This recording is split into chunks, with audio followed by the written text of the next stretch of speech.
Welcome to the All Ambient podcast, where we dig into the creative process, hear untold stories, and explore the brilliant minds behind some of the finest ambient music out there. I'm your host, Mike Graff. I'm excited to be in this together with you. Let's get going.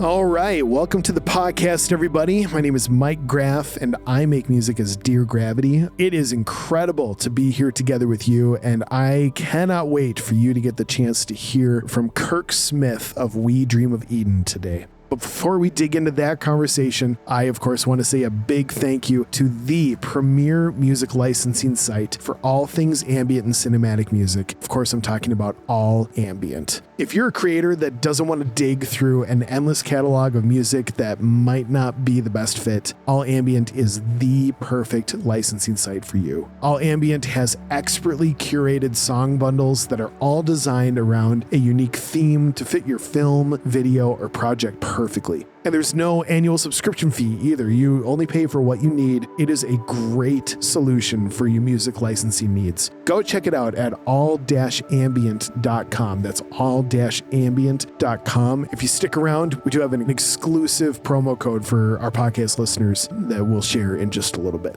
My guest today is none other than Kirk Smith of We Dream of Eden. Kirk is a mainstay in the ambient music scene. Kirk has been active for several years with projects spanning all over the spectrum, and yet ties it all together with the plumb line of focus and heart. Kirk not only is an amazing musician, composer, producer in his own right, but does an incredible job teaching others to do the same, as we will dig into in this interview. I don't want to make you wait any longer. Let's get right into my conversation with Kirk Smith of We Dream of Eden.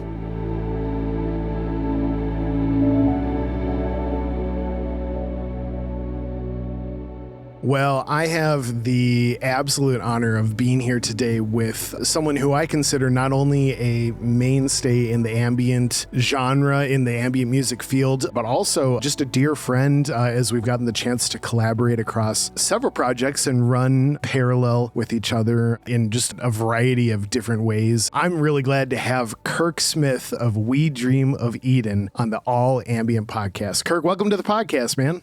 Man, thanks so much for having me. I'm super excited about this. We're here. Any excuse to get the chance to talk is a beautiful thing. So it's I'm really almost like we're in a room hanging out together. It's great. It really is. Well, yeah. Kirk, we're going to get the chance to talk about all sorts of stuff today, and I'm excited to explore it. Honestly, it's just always a joy.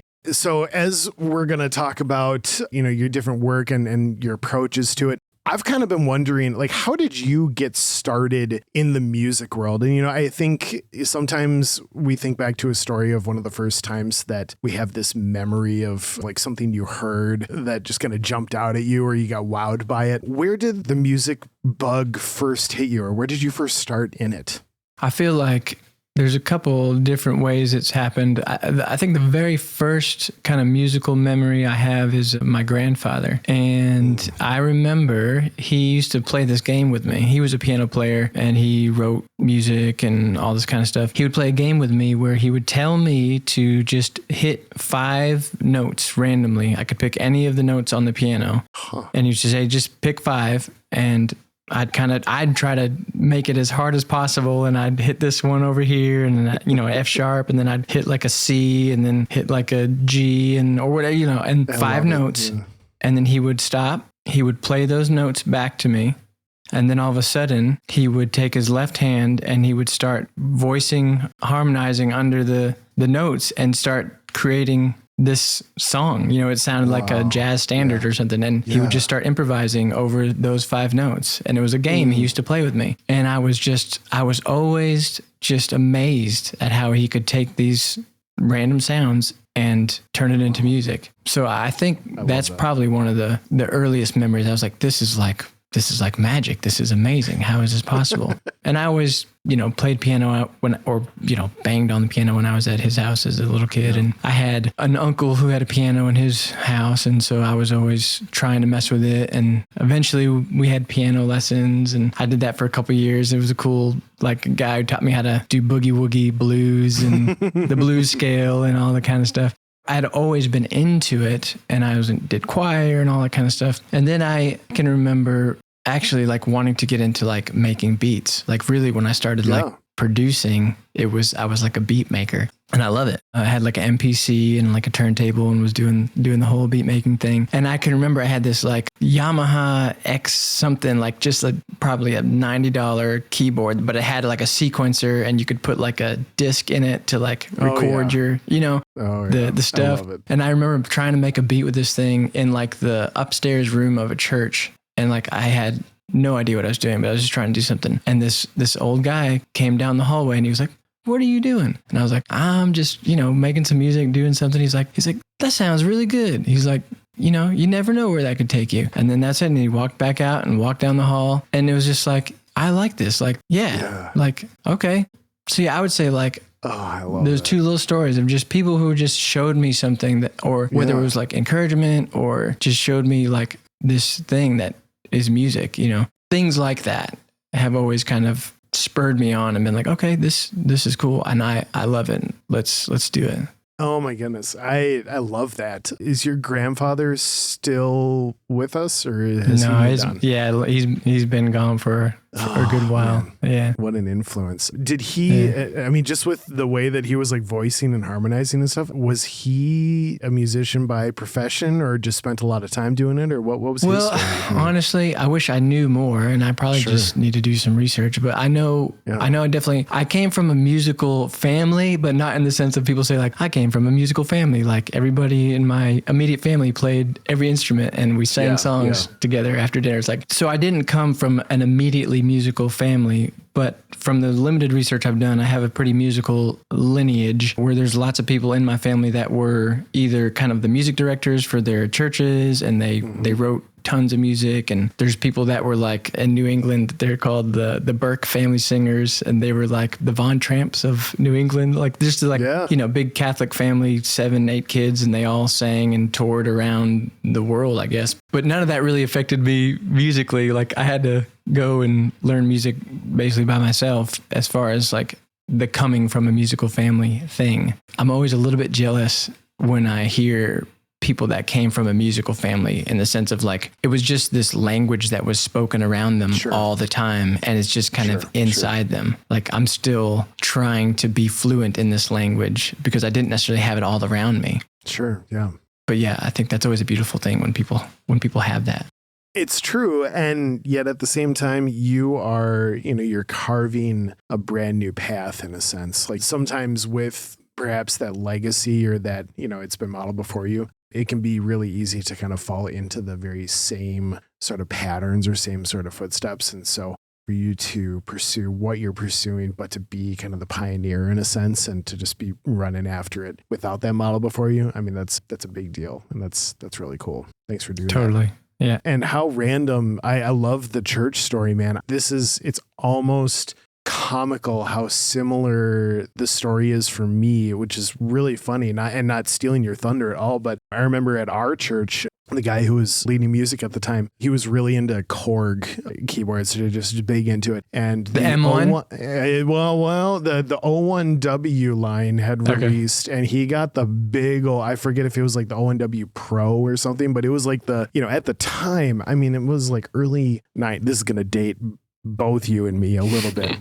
But for anyone listening, back in like the early 90s, I mean, it was like the flagship Korg line at the time was like 3,000 or 4,000 US, like back then, which I don't even know what that's like now. But I was so intrigued by this thing. I was just taking piano lessons from the guy, but I saw this keyboard and I was like, wait, what can it do? And he's like, well, you put in this, this disc and you can sequence all these different instruments. And so we got to the point where my parents started dropping me off at church after school. And I was just, working on sequencing and quanta and just like doing all this random stuff, either in the main worship room, the sanctuary, or just in, his back office, just plunking away on this giant Korg keyboard. But man, you got to love the early days of exploring music stuff at the local church. And that's a cool thing, man. I love it. Yeah. And just the fact that, these places had access to something that people could use, and then just giving some, there might have been no training, or just like, just there it is, figure it out, or a little bit of training and just some encouragement of like,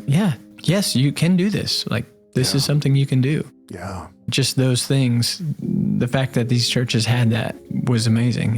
It's awesome. To think of the access of instruments that people have now, it makes me excited about where music is going, in the sense of just the access to the instruments to be able to create. For us, I feel like was really hard to get into. Yeah. Especially when you're trying to make music on a computer or compose in a computer, when we got started. But now it's so open. It makes me excited about where things are going.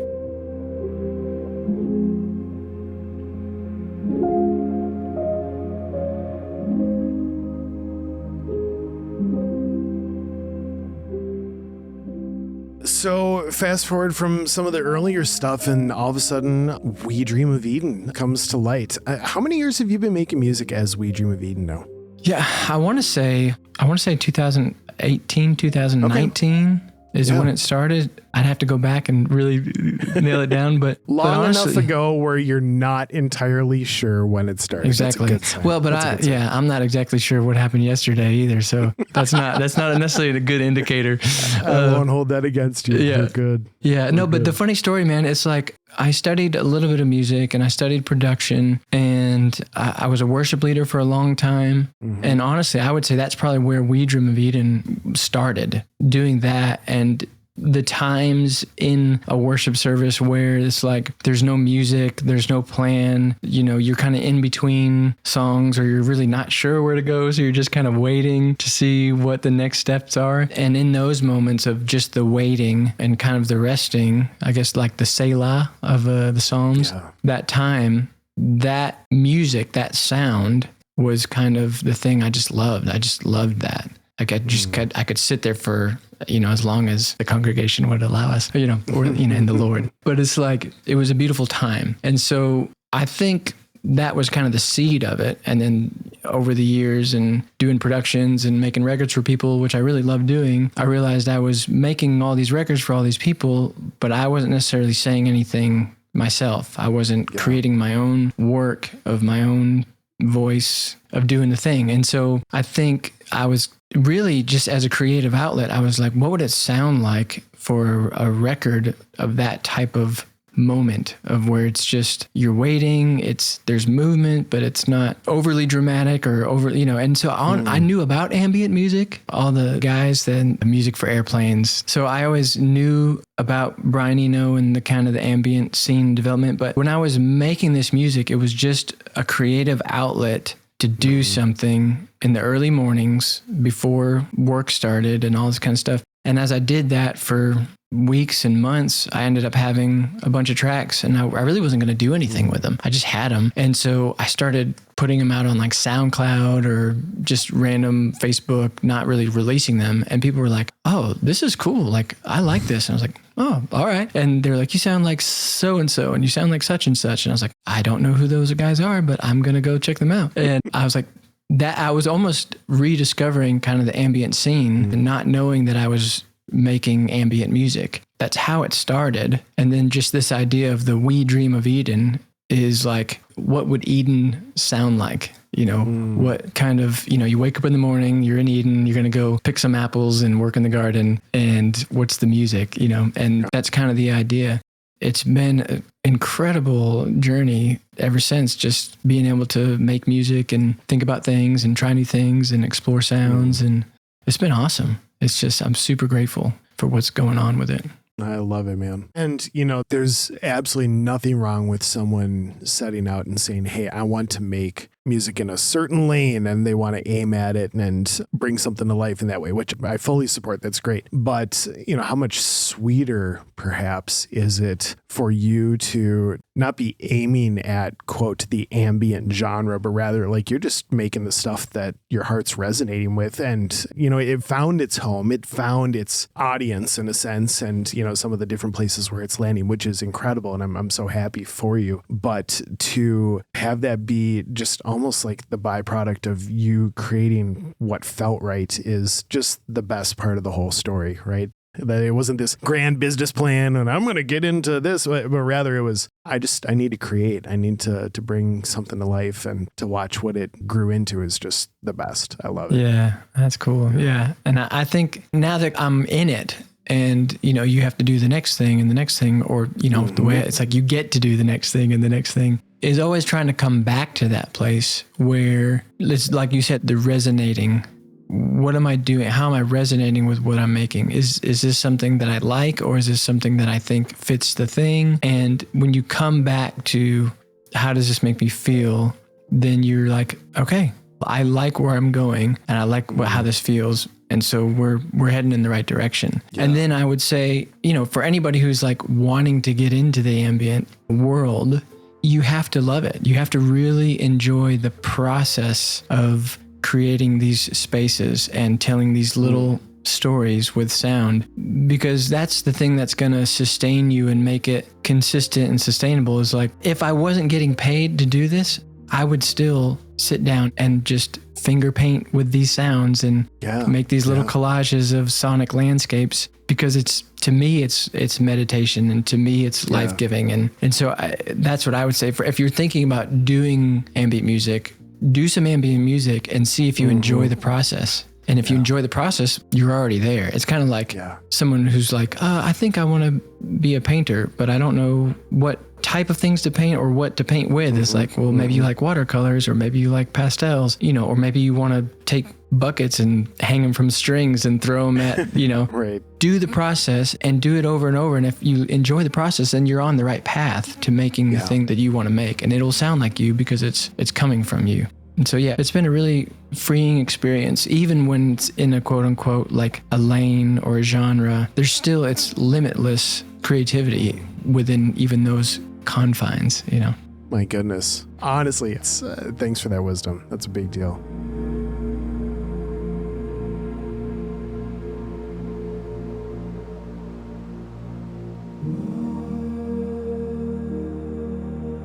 The random aside, not that everything else wasn't incredible, but you mentioned even finger painting in the space that you're in, and it reminded me of something you told me a while ago, that for a long time, I don't know how long you did it, but didn't you used to try to sneak in almost like a screened layer of your kids' paintings and finger paintings on every album cover you would put out? Was that, that was a thing for a while, right? Yes. Yeah, I was. So cool. Yeah, they've been some of my biggest inspirations. Specifically with ambient music, but also in most other parts of life. But I would notice my middle child finger painting, and I was just like, that is the coolest painting. I could never paint that good. Like, it's so good. And he's just like, well, I don't know. I think I'm going to put this on my finger and put this over here. And just the innocence and the freedom and the creativity of just going for it. It struck a chord with me. And I was like, I want to approach music that way. Like, choose my colors and just do stuff with them and see where it takes me. Because that's fun, Yeah. And so, I always try to sneak a little bit of their finger painting into a bunch of my artwork. There's several releases that haven't found its way, but I think if you kind of look at my catalog, you can see my propensity to loving finger paint. It's great, man. It's so fun. Yeah, because the thing about finger painting in general is, if you were to choose 2 or 3 colors that are in like a color family that work well together, you can almost do anything and it's going to look cool. If you take all the colors and put them together and start smudging them around, it's basically going to be like a brown piece of paper. Yeah. Which I guess could be cool, but not necessarily what you might be going for. Sure. Yeah. So there's that, like we're talking about with the, limitations. When you limit yourself to 1 or 2, 3 colors, or 2 related colors and then an accent, you can basically do any kind of strokes or shapes or movements. And then all of a sudden it's art. Yeah. Because it's an expression of how you're reacting to these shapes. And so I really think about that when I'm approaching music, in the sense of like things like the major pentatonic scale, or even triads, or, 6 chords and suspended chords. Like, I'm not going to just use every single note from the scale just because I'm in this key. I'm going to limit myself to these 3, or I'm going to limit myself to these 2 or these 5. But within that limitation, I can do any rhythm, I can do any octave, I can do any sound, any instrument. And then all of a sudden, it's this beautiful thing. Yeah. But sometimes I think about what rhythms I'm going to do, and sometimes I don't, because I just want to, I made my choice. I'm picking blue, and then I'm just going to do some things with it. And then a lot of times I'll go back and find the little bits that I like and either repurpose them or stretch them or, Yeah. Yeah. And so their finger painting, it has been really inspirational to how I approach sound.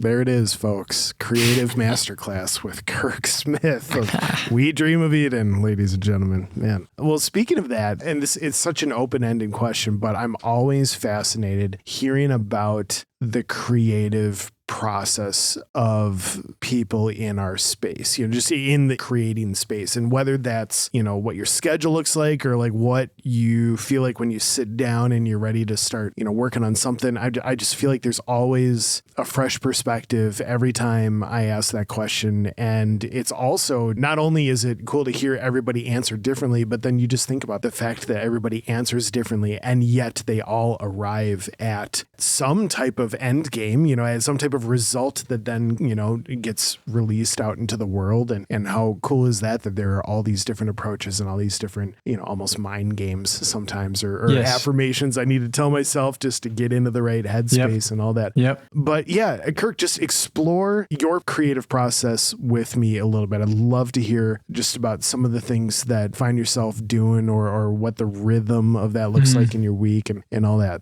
So yeah, I think having a creative process is important and just understanding what your process is. And like you said, like everybody has different processes, but if you know it, then you can kind of say, okay, well, if I do this, I'm probably going to arrive somewhere around here.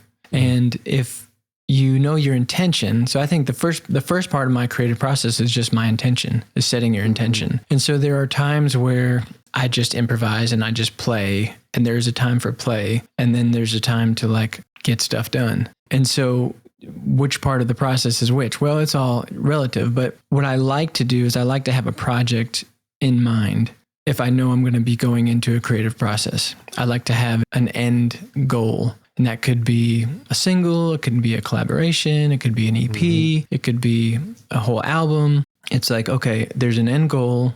I like to have a time frame because time frames create urgency, which create decision making, which create finishing. And so whether that's like, okay, this thing needs to be done by the end of next month, or this thing is going to be released in the spring, having a tangible project, having a tangible timeline, whether these things are made up in my head or actual things that people want, that they're going to be waiting for it, Yeah. And so it's like, because sometimes we just want to make something for ourselves, but there's nobody screaming at us to get us to finish something for ourselves. Yeah. So we have to basically create this project in our mind and create this deadline in our mind. And then those are the only two things that are holding us accountable for finishing it. So having an intention, my intention, and then having some kind of timeline, those help me. That's part of my creative process because otherwise I'm not going to finish it. I'm not going to create.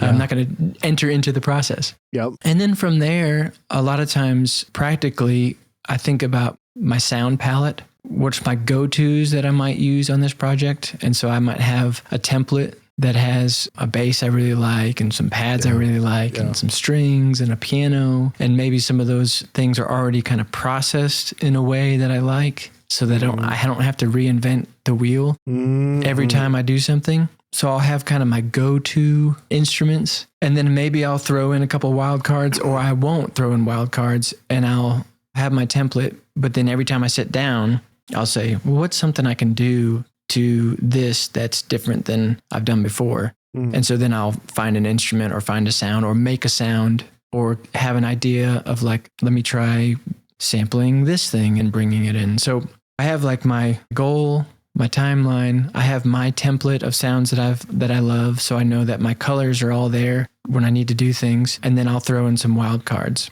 And then from there, I show up, I make sure that I've had some good sleep and I've given myself a good window of time, whether it's an hour, 2 hours, or 3 hours. Usually it's not more than like 2-hour chunks.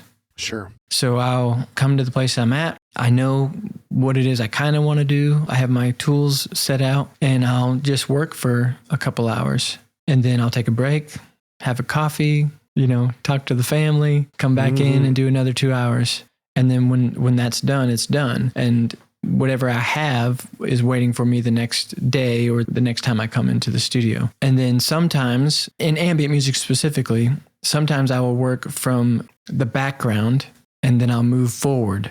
So I will prepare my canvas, prepare my blank page with some sounds that are basically just a drone, whether it's in the tonic of the key or the 1 and the 5 of the key or the 1 and the 5 and the 3, to have like a split triad. But it's all kind of random, but it creates this space where like, I don't really know what to put in this space, but I'd like to have something inspiring droning on while I improvise.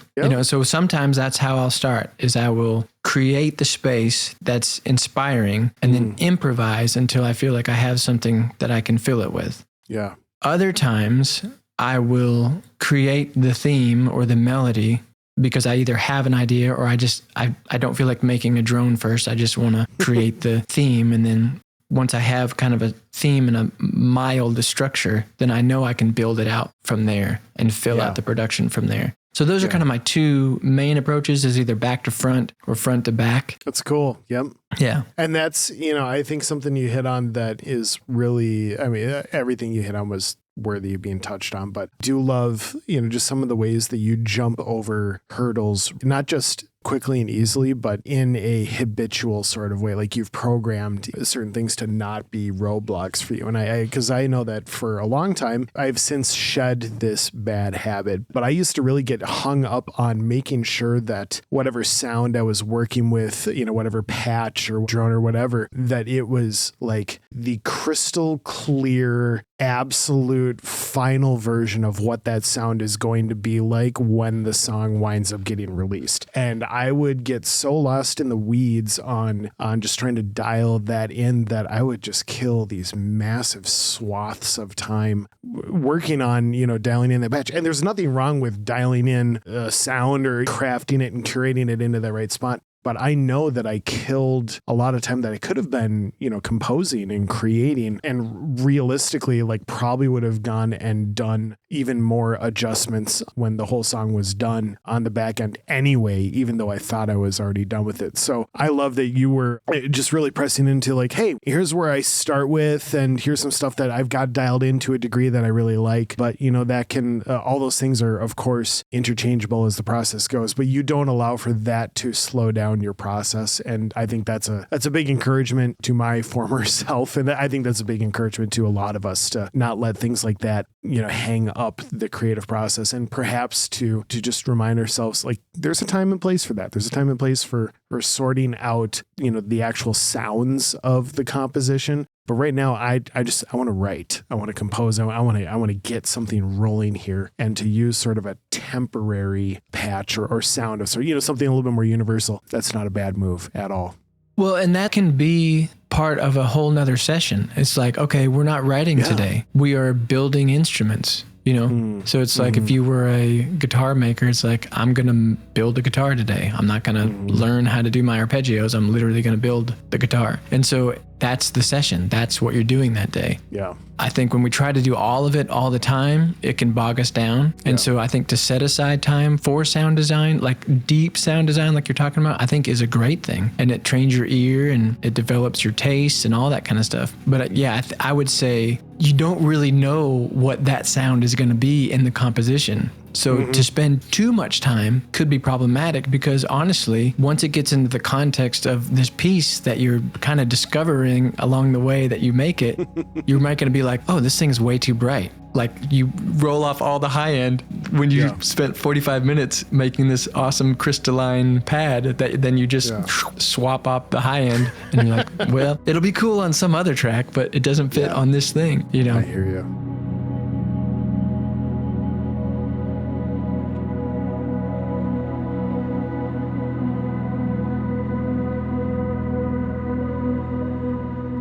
Well, Kirk, you and I, it's been so fun to to collaborate together on multiple projects. I think at this point we have released 2 partner EPs in a sense, or collaborative EPs, which, I just adore both of them so very much. Yeah. And then I know we've remixed and reworked each other's tracks back and forth a couple different times. And then, of course, we wind up not just in, some of the same playlists and whatnot, but also on some of these like compilation albums together and everything. Yeah. I'm so glad to be running alongside you in all this stuff. Tell me about this release. At the time of recording this interview, it has yet to come out, but once we release this episode, of course, it will be out in the world. But tell me about the release that's showing up into the world in just a few days, which, a small spoiler alert, I did get the chance to play a very small role in this one too, which was so much fun. So much fun. But tell me about it, man. Here we go. I love that we get to talk about it before it happens. It's literally this week. That's so cool. And even before that, like, I just want to say, I think you might have been one of the first people that I like really collaborated with early on. And wow. It was awesome experience, and it was so easy and so creative. And I think anybody who's wanting to get into anything creative, if you can figure out ways to collaborate, it's just going to help you so much, because, it's no fun to play ping pong by yourself. You just kind of hit it and then it just falls off the table and then you're done. But there's this back and forth that happens with collaboration. Yeah. There's accountability because there's another person. So it's like having a exercise partner or running buddy. It's like you got to show up because this other person's counting on you. There's feedback. There's their strengths and your strengths. And it's amazing. Yeah. I think in most music endeavors, I think it's great. There's something really great in the ambient scene that people are so generous and creative and working together. The collaboration, I think, is a beautiful part of the scene. And when I just discovered just doing something with you, I was like, oh, this is like, we can do this. And then other people, and then labels, and just the way people are just generous and creative. And I love it. So collaboration is a huge part of all of this. And I think it's important for anybody out there, especially if it's something you want to do long term, because sometimes you feel like you've said everything you want to say, but then you work with somebody and you're like, oh, okay. And now it's like a reset button for your own well of creativity. So yeah, we've gotten to do some collabs, and I've got to meet awesome people from all over the world. And one of those guys was Mr. Ben. We actually are doing a project, Antarctic Wastelands, and it's coming out. First double single is called Seek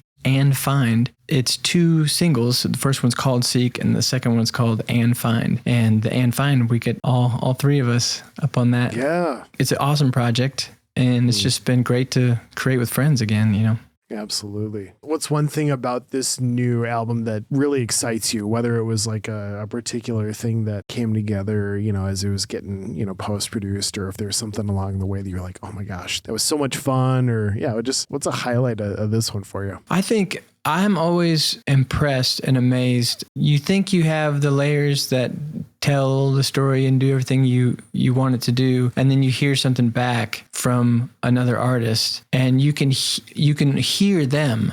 You can hear their personality. You can hear their sound, and you're like, that's totally Mike. That's totally Ben. It's like, whether it's a sound design or a part or the drone, and I'm like, that's them. And so I love being able to recognize the sound of an artist. That's cool.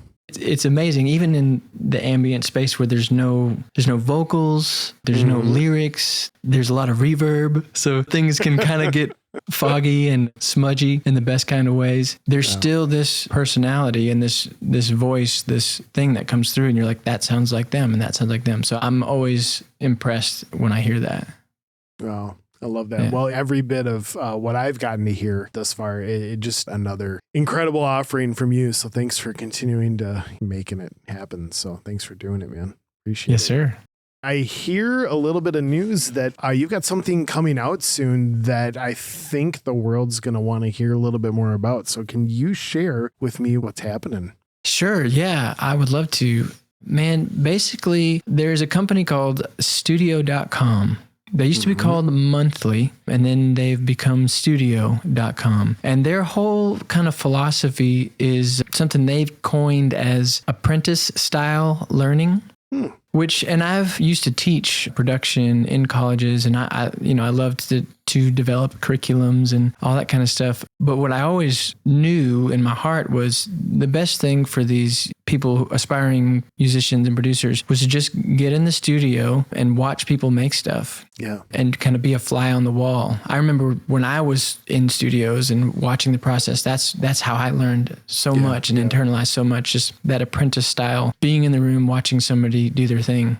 And if they could just take the time to explain what they were thinking while they're doing it, so much more valuable. And so that's their whole philosophy, is like, we want you to be a fly on the wall. We want you to watch us do our process, start to finish, from a blank slate to a finished product, and to talk you through all of our thoughts. And so there's some amazing artists and songwriters and guys like Charlie Puth and Brian Tedder. And basically they put out an all call, and I kind of applied and said, hey, this is what I do, and this is my process, and we love it. We love to work with you to make a course for our people. Amazing. And so we finished the taping of it, and I did all the post, and it's going to go live June 13th, 2023. By the time this podcast has been released, that will be out into the world. So you, dear listener, needn't wait any longer. Go run after this course right now. It's live. You can go to studio.com and just either look up my name, Kirk Smith, or there might be a link in the description here in the show notes. But basically, I'm making 2 songs from scratch.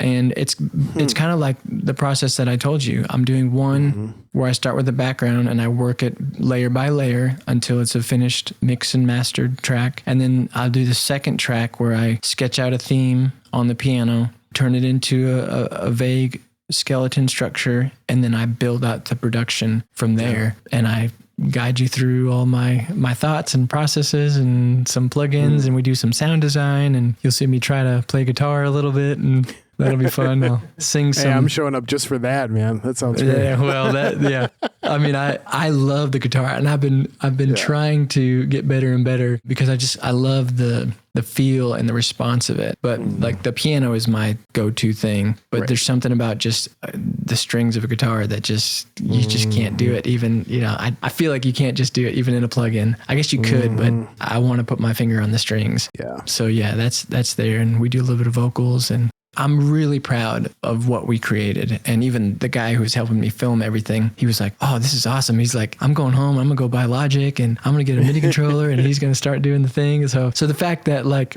it inspired the guy who was helping me put it together to do it, I'm like, this is great. I'm excited about it. So I'm proud of it. Oh, that's awesome, man. And yes, absolutely. Go check out the link in the show notes to jump right on board studio.com, and we can all learn a bit from you, Kirk. I honestly, like, as a fellow creator, I think for us to always be living in the sort of way where we're never done learning, right? Like, we're never done growing, and not in the sense of like, ooh, I need to cherry pick all these little ideas from people because I'm going to get that much better. Like, it's not like a manipulative, selfish pursuit, but rather like, man, I want to keep bettering myself in my craft. Kind of what you said about when you collaborate with other people, like just that feedback loop and some of that accountability. Like there are pieces of it where like, I know that I am a better creator, composer, producer, musician because of the projects that you and I have done together, or because of the projects that I've done together with, with this person or that person. And so for the ability to just learn from each other and to sit under the wisdom of someone else and just see how that influences where I'm going with it, that's a big deal. And so I highly encourage everyone, go check out Kirk's class on studio.com, and the link is in the show notes.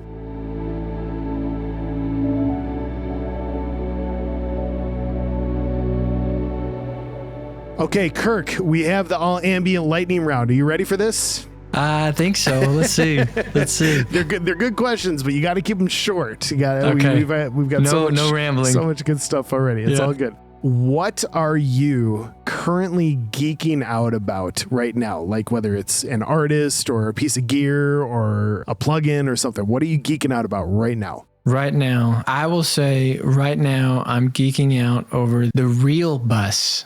It's called REELBUS. Okay. It's a bus processing. It's kind of like the RC Color Box, or, I love Sketch Cassette. which is just a tape thing, but it has some tape settings. It's got some saturation. I've been experimenting it on different instruments and or just a whole mix bus. I can't remember who makes it, but it's Real Bus. Yeah. Love it. That's awesome. Okay, what's one weird thing about you that people typically don't know? Oh, no. What's one weird thing that people don't know? I used to try to be a breakdancer. Yes. That's really weird. Of course you did. Yeah, of course I did. Man. Yeah. I mean, we had like a spare room upstairs that had like a shiny floor, and we like did walls on like with mirrors on one of the walls so that I could work on my dance moves. Like that was gonna be a thing. I love it. Yeah. Kirk so good. It's actually weird. Yep. Okay, this one, you can take it as controversial or not controversial, whatever you want to do. But what is something that almost nobody agrees with you on? Or is something where you kind of have an opinion on it that you're sort of sitting in your own corner? Is this with music specifically or anything? You can do it. I know. Here's how I like my peanut butter jelly sandwiches. Oh yeah, well, okay, well, in peanut butter, here's one thing. No one, I don't think anyone's going to agree with me in the whole world. It's every once in a while, I have the desire for a scrambled egg and peanut butter sandwich. What on earth? I don't know if it's like a protein deficiency that my body's like, I need protein, but there you go. Peanut butter and scrambled egg on toast. Sometimes open faced if I don't want two slices of bread, and sometimes just go for the whole thing. Oh my goodness. Yep. That's incredible. I don't think anyone's going to agree. Anytime. What's that one? I forget the name of that one sandwich restaurant I think it's in New York, but they name all their different sandwiches after all these different celebrities and actors and musicians have come through town. And so I think they're about to get a Kirk Smith. There's a slot open because no one else has done that yet. Apparently. They haven't. Can you believe it? Doing it. Claim it, man. Love it. That's awesome. Okay, final question on that in the lightning round. What would you tell the beginning musician version of yourself, like, 5, 10, 15, 20 years ago? What advice would you give yourself 20 years ago? 20 years ago. I think what I would have told myself 20 years ago would be start finishing tracks, start making and finishing tracks. And then as soon as you can, start putting them out in some type of way. I have no regrets, and the life that I have and the music doing stuff is amazing, and I'm so thankful. But I was like in my late 30s when I finally started putting stuff out, but I had been making music for years and years and decades. I think that's what I would say is like, man, don't overthink it. Just start finishing a lot of stuff. I think I was always good at starting things. And the self-talk makes you crippled to finish and or release. But I think once you start actually releasing things, it kind of opens you up and it takes away some of the fear and it creates like a siphon of momentum for more things to happen. So we sit on all this stuff, but once we get it out, it refills the tank, And so that's what I would say. I was like, do that. And I would say, start practicing the guitar sooner. Like I only did piano, and I wish I would have done guitar started like 15 years ago, but I'm starting now. So it's all good. Well, and what I didn't hear you say, the idea of start finishing songs, releasing stuff earlier is I didn't hear you say like, you need to carve a specific career path for yourself and you need to do this, that, but the pure act of doing what you said, like of finishing material and just sending it out into the world, it really does knock down some of those fear obstacles and or even just, kind of getting in the rhythm in a sense of, when you do an exercise at the gym the very first time, it doesn't matter how built your muscles are for that given exercise, like it's still going to take a while to kind of get through the motion in an appropriate way, right? Like to just do it so that it's not going to, injure your body. And so the next time you come back at it, like you already have the knowledge of how to do it, and you can keep growing and you can keep getting better. And so it's not as though one needs to start super early because you got to figure out all the details of what the trajectory of music in your life, you know, whether it's full career or just part of a whole wide array of things you're going to do, or just for fun, you know, having it be an active hobby in your life. In all of that, the pure act of finishing and releasing is so valuable because it's going to benefit no matter where that trajectory goes. It's such an important move. It's an important muscle. It's an important thing to put in the reps on. Well, yeah. Yeah. It is a muscle. You know, creativity is a muscle. It's something that we exercise, and as we exercise it, it gets stronger. Yeah. You know, I'll say these two things and then I'll be done. But like what you're saying, go as long as you want, man. We're here for you. Okay. You get good at whatever you do repeatedly. You get good at whatever you do repeatedly. And if what you do repeatedly is start things, get distracted, and then leave it, then you will get good at it. Like you'll get good at starting songs. You'll get good at starting tracks. You'll get good at starting ideas. Whatever you do over and over again, you'll get good at. But the inverse of that is true, that if you press yourself to finish the track, even if you're not going to put it out on like the actual distributor of the world or whatever, but if you develop that skill set, because it is a skill set of what's your process for finishing a song, to take it over the finish line and say, this is done. And that could be a whole nother podcast in itself, is like, you know, you've gotten it to 85 and now you need to get it to 100 or at least your version of 100 until, you know, whoever pushes back, and which is great. Yeah. So that last 10%, that last 20%, if you do that 10 times, finish 10 tracks, and now guess what? Now you're good at finishing things. So develop that skill set, develop your process, develop your system of how do you know it's done. And it's going to be different for everybody, just like everything else, you know, but what is it for you? So develop that, and you will start to see how prolific you can be because you've gotten good at finishing. And so that's one thing I would say, even to my old self, but I still have to say to my old self, my now old self. The other thing is I can always remember having these feelings of like missed opportunities. Like somebody was like, hey, you join our band, you need to know these songs. I'm like, I'm just not as good at piano as I should be to be in this band. Or it's like, hey, can you work on this movie? And It's like, well, I've never really scored anything before, you know? And this was, you know, I've done those things now, but like at the time it was like I missed the opportunity because I wasn't ready. And so you feel like, oh man, like I should have practiced more when I was in high school. I should have done this, or it's like, I feel like we're always going to have things like that forever. But the reality is, you're right now. You have right now. You can just, there was always this thing every time I felt like that was like, just start now. Yeah. That was then, that was the past, and that might be true. Maybe you should have, but guess what? You have now, and you have so much time ahead of you. It's like, I want to do this forever, you know? So it's, if God allows it, but you have right now. So whatever you have right now, whatever kind of technology, whatever kind of skill set, it's like, just start playing with the sound, start playing with that thing that you wanted to create with, and start doing works, whether it's a sculpture or an ambient track, you know, and finish it and go through that process. And, you know, just start now, because it's totally worth it to pursue it.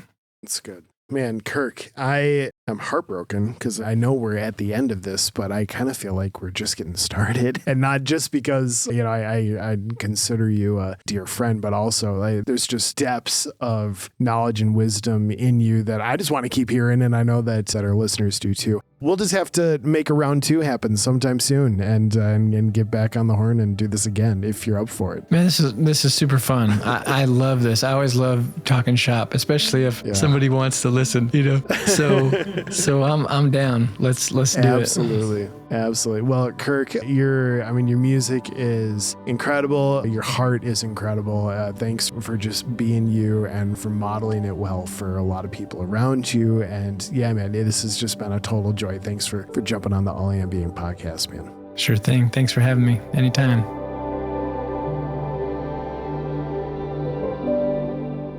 Thanks again for listening to the All Ambient podcast. Music throughout the entire episode was all from the catalog of We Dream of Eden, and you can find all of this music along with a bunch of other incredible songs, bundles, and other resources from an amazing group of composers and producers at all-ambient.com. And be sure to use the promo code podcast25. That's podcast25. And you'll get 25% off of any product at all-ambient.com. It's a great opportunity to save even more on an incredible resource for your next film, video, or project. Don't wait for another second. Head over to allambient.com and use promo code podcast25. Again, that's podcast25 to get 25% off of your next purchase. Make sure that you subscribe to the podcast so you can catch every conversation we have with all these incredible people who share the same passion. I'm looking forward to the next time. I hope that you are too. Can't wait to see you then. And until then, have an incredible day. Here's hoping that this music and the heart behind it makes your day and life that much better. See you next time.